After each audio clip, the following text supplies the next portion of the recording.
and gentlemen, The complete history of the Old Testament in 20 minutes. In 10 minutes. by Thomas Long. In the beginning, God created the universe, the earth, the animals, and the people. But the serpent was the craftiest beast that the Lord God had made.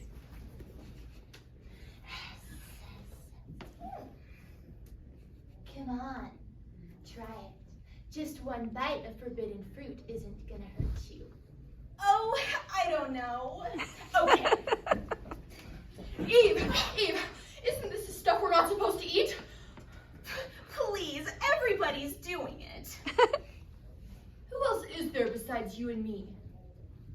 You never like anything I fix. Okay.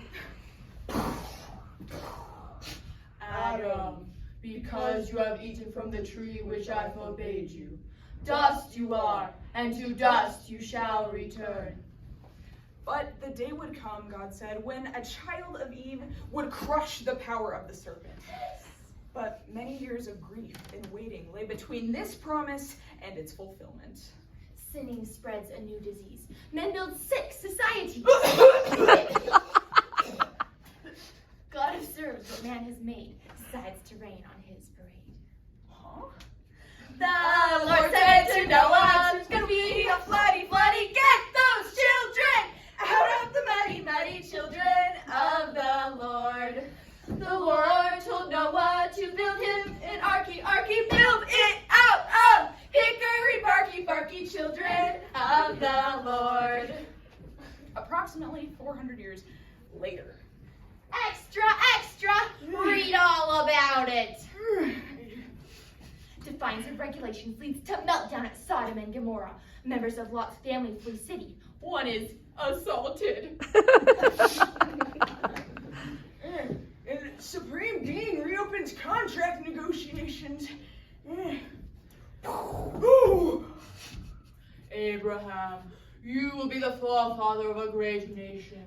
Excuse me, I hate to complain, but the name's Abram, there's no ham in it. It's not kosher. From now on, you will be called Abraham. And I will establish with you a covenant from this day forward, and I will give you a homeland to call your own. Through you, all families of the earth will be blessed. And I will be your God, and you will be my people. I'm gonna have a son? Oh, it all sounds great. Where do I sign? Excuse me? Did he say we're gonna have a son? I'd be 160 before he ever gets his license. No one over 100 should ever be the parent of a teenager.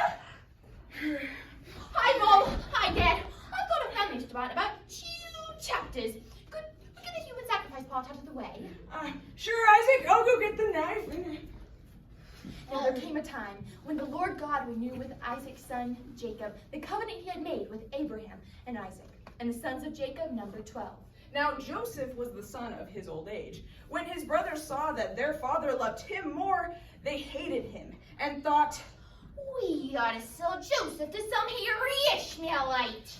excuse me, I'm an Ishmaelite looking for Abraham's cave. Excuse me. I'm a wealthy Egyptian looking to buy a Hebrew slave from a hairy Ishmaelite. Who I could use. Just for you, sir.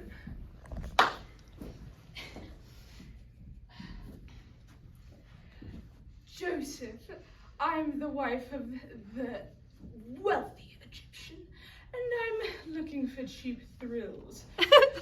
Got anything I could use? No! Guards! Son, I'm the local jailer, and you're in big trouble. The only way you're getting out of here is if Pharaoh himself comes to get you. Excuse me, I'm Pharaoh. Anyone here interpret dreams? Me? Splendid! And, while you're at it, would you mind terribly being governor over Egypt? I guess not. Now it's time for a word from our sponsor. Are you a hungry Israelite? Come, Egypt offers food and the land of Goshen during time of famine. Terms and conditions apply, not responsible for enslavement or the drowning of your children in the Nile River.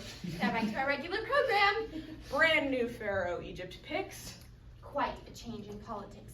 God decides to free his own.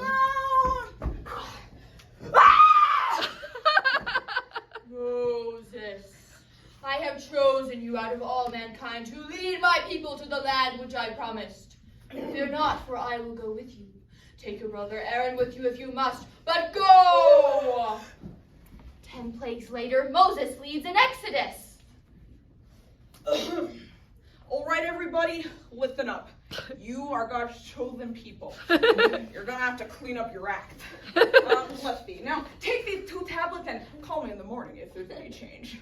40 years on desert sand, till they reach the promised land.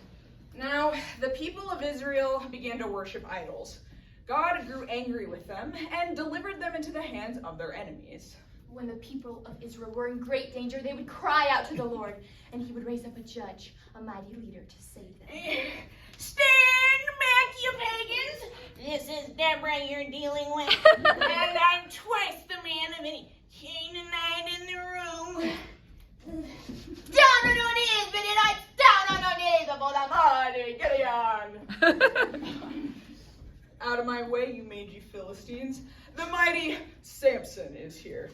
It's gonna be curtains for you guys, and I don't mean no curtain call, because I'm the act that's gonna bring down the house! There came a time when the people of God cried out and asked for a king to save them. God sent the prophet Samuel to answer them. All right, what seems to be the problem? We want to be like the other nations. What kind of two-bit country don't got a king? The great God Yahweh is our king. Oh, it's not the same thing. All right, I'll give you a king, but you're gonna be sorry. All right, everybody line up. Yeah, you, what's your name? So, sir. And do you have any kind of qualifications, this kind of work? Well, I'm impatient, disobedient, given fits of rage and depression, stubborn, jealous, hot-headed, and I sometimes display a tendency toward paranoid schizophrenia. Son, for this job, you're perfect! The Lord anoints you as the ruler of his people. Now there came a time when the people of God were in a great danger, and their king disappointed them. Saul is not a faithful man, caught in an Israeli scam. God anointed Saul's disgrace. David picked to take his place. David passes the baton for his son to carry on. Later on, his blessings sour. Solomon swayed by worldly power. Oh, good morning, Ahijah. Good morning, sir. What's on the calendar for today? Well, sir, you have a meeting at 9, and then at 10:30 you have that double wedding to go to. Whose? Yours, sir. Both of them! That's the third one this week. I'm afraid so, sir. And looks like at 12:30 to 1:30 you're judging another maternity case. Some sort of mixed up with a baby. I was really too long for that sort of thing. Couldn't we just cut it in half? Brilliant suggestion, sir.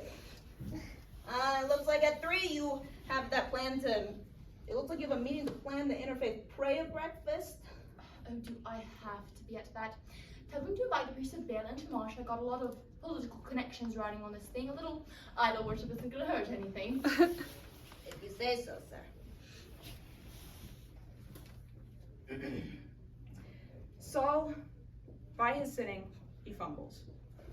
That's the way the kingdom crumbles. South is Judah, north is Israel. All too soon, their God is Baal. Here then are the mighty kings of Israel, And the mighty kings of Judah. never be forgotten for all time. I've never heard of any of these guys. Yeah, I think maybe the best thing you could do is just go read it for yourselves. We're all out of time. But there's all that stuff we haven't done yet, like the prophets. Well, what if we told everyone to read their Bibles 20 minutes a day or something? If they read little by little, they'll get through it all eventually.